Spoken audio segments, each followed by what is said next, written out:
اور ان 4 مصروں سے آغاز کرتا ہوں کہ کس پیغمبر کی سیرت اور تذکرے کو ہم سننے یہاں جمع ہیں۔ ایک شاعر نے لکھا کہ بہت لکھ چکے ہیں، بہت گہرائی میں جا چکے ہیں، بہت سوچ کے پڑھ کے کتابیں، پھر بھی اس انتہا پہ پہنچا ہوں کہ جس کا ادراک فقط سورہ اعراف کرے، جس کا ادراک فقط سورہ اعراف کرے، جو جہالت برے ماحول کو شفاف کرے، اس محمد کی بلندی کو کوئی کیا لکھ پائے، جس کے نالہ مقدس کو علی صاف کرے۔ تھوڑا سا محبت سے کہتے ہیں، تھوڑی دیر ہوگی انشاءاللہ آپ کو کوشش کروں گا کہ جگاؤں، اور میں خود بھی آپ کے توسط سے جاؤں۔ کہتے سبحان اللہ۔ آج تک لوگ یہ گلا کرتے ہیں کہ ان کا پیغمبر مدتوں پہلے آیا تھا، تذکرے آج بھی اسی انداز سے چلے آ رہے ہیں۔ وہ صدیوں پہلے مکے کی بستی کو جلا بخشی تھی، تذکرے آج بھی اسی انداز سے ہو رہے ہیں۔ تو ہم پھر کہتے ہیں کہ ہمیں تو آج بھی یہی لگتا ہے کہ وہ بہار گویا کل ہی گزری۔ آج بھی یہی محسوس ہوتا ہے کہ زمین سے آسمان تک ہے، آسمان سے لامکان تک ہے، زمین سے آسمان تک ہے، آسمان سے لامکان تک ہے۔ کہاں کھولے تھے گیسو یار نے، خوشبو کہاں تک ہے۔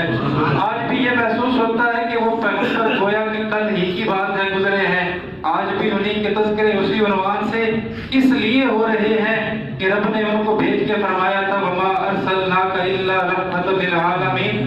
محبوب، جس کتاب کے اندر میں یہ تمغہ دے رہا ہوں رحمتوں کا، جس کتاب کا حصہ بنا رہا ہوں ان رحمتوں کو، جب اس رحمتوں والی کتاب کو جس رات میں نے تیرے حوالے کیا تھا، اگر وہ رات گزر گئی، رات گزر گئی، لیلۃ القدر میں پیغمبر آپ کے دامن میں یہ کتاب دی تھی، اب دوبارہ قرآن نہیں آئے گا، لیکن جب بھی وہ رات آئے گی میں اس کی رحمتیں ضرور لوٹاؤں گا۔ قرآن ہر سال نہیں آتا، رحمت رب ہر سال دے گا۔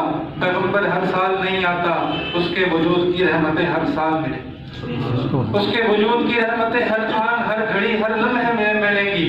اور میرا دعویٰ تو یہ ہے جس انداز سے رب تعالیٰ نے اپنے ذکر کو جوڑا ہے کہ ہر لمحے میں، ہر آن، ہر تسلسل، ہر گزرتے ہوئے سانس میں جس طرح رب نے اپنے ذکر کو چھیڑا، اسی انداز سے محمد عربی کے تذکرے کو چھیڑا صلی اللہ علیہ وسلم۔ تو یہ ممکن نہیں کہ ہم یہ کہیں کہ چند لمحے، چند ساعتیں، چند نشستیں ایسی ہیں جن میں مصطفیٰ کریم صلی اللہ تعالیٰ علیہ وسلم کا ذکر کریں گے۔ یہ ممکن نہیں، اس لیے کہ 23 سال کا عرصہ تو خود رب کائنات نے لگایا۔ 23 سال کے عرصے کے اندر رب تعالیٰ نے جس پیغمبر کی سیرت کو بھی مولانا بیان فرما رہے تھے، اما عائشہ سے پوچھا گیا حضور کا اخلاق تو بیان فرمائیے، فرمایا تم نے قرآن نہیں پڑھا، اور جو قرآن ہے وہ محمد مصطفیٰ صلی اللہ علیہ وسلم کا اخلاق۔ بلکہ میں اکثر یوں کہا کرتا ہوں، ہمارے ہاں سیاسی پارٹیاں اپنا منشور پیش کرتی ہیں، کوئی کہتا ہے روٹی کپڑا مکان، کوئی کہتا ہے فلاں فلاں، کوئی اور اضافہ کرتا ہے، تھوڑے عرصے بعد وہ لکھا ہوا منشور سامنے آتا ہے، پارٹی وجود میں آتی ہے، کوشش کرتی ہے، کینڈیڈیٹ جیتتے ہیں، حکومت ملتی ہے، چند سالوں کے بعد پتہ چلتا ہے جو دستور پیش کیا تھا اس کے مطابق کوئی کام بھی نہیں کیا۔ نتیجہ کیا نکلتا ہے؟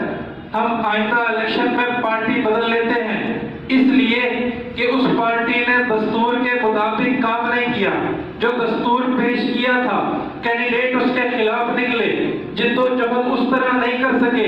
قربان جائے محمد عربی صلی اللہ علیہ وسلم کے، اللہ نے صاحب قرآن بنایا، اس انداز سے بنایا کہ 40 سال تک محمد عربی کا بے داغ کریکٹر پیش کیا، 40 سال تک جو نہیں مانتے ان سے بھی صادق امین کہلوایا، 40 سال تک جو جھوٹا نہیں کہہ سکتے وہ بھی امانتیں پاس رکھواتے ہیں، 40 سال تک اخلاق کی گواہیاں دلوائی، 40 سال بعد جب نبوت دی تو مکے والے بھی حیران تھے کہ یہ قرآن ہے یا یہ قرآن ہے،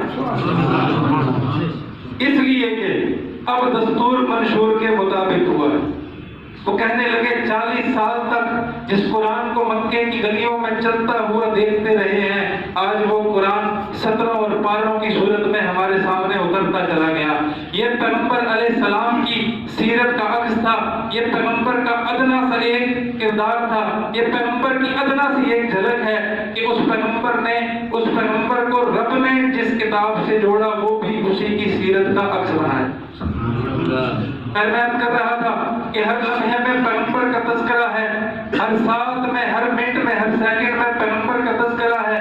کوئی وقت خالی نہیں جہاں اللہ نے اپنے نام کے ساتھ اس پیغمبر کے نام کو نہ جوڑا ہو۔ اور ہمارے برادر الطاف منہاج شہید کہا کرتے تھے کہ میں جب بھی لکھنے لگتا ہوں مجھے یہ خیال ستاتا ہے کہ میں نے اس ذات پہ لکھنے کی جسارت کی ہے جس کے دامن میں فرشتوں نے عبادت کی ہے، اور کس کی ہمت کہ میرے آقا کے مقابل آئے۔ میرے آقا نے تو نبیوں کی امامت کی، کس کی ہمت کہ میرے آقا کے مقابل آئے، میرے آقا نے تو نبیوں کی امامت کی ہے۔ والضحیٰ واللیل اذا سجا، شاہ عبد الحق محدث دہلوی فرماتے ہیں، میں نے اسی پہ دو چار باتیں عرض کرنی ہیں۔ وہ فرماتے ہیں اس کی بہت ساری تفاسیر کی گئی، لیکن ایک جو میرے ذہن میں لگی وہ یہ ہے کہ اللہ نے اپنے محبوب کو والضحیٰ سے تشبیہ دی تو کیوں دی؟ وہ فرماتے ہیں والضحیٰ کا ایک معنی یہ ہے جب دن اپنے جوبن پہ آنے لگتا ہے، سورج کی کرنیں زمین کو ڈھانپنا شروع ہوتی ہیں، اس وقت کو اللہ نے والضحیٰ کہا۔ معنی یہ ہے کہ پیغمبر جس طرح دن اپنے جوبن کے آغاز میں لوگوں کے کام کاج کے لیے وجود پکڑتا ہے، اتنی خوبصورتی اس دل میں نہیں جتنی تیرے چہرے میں رکھی۔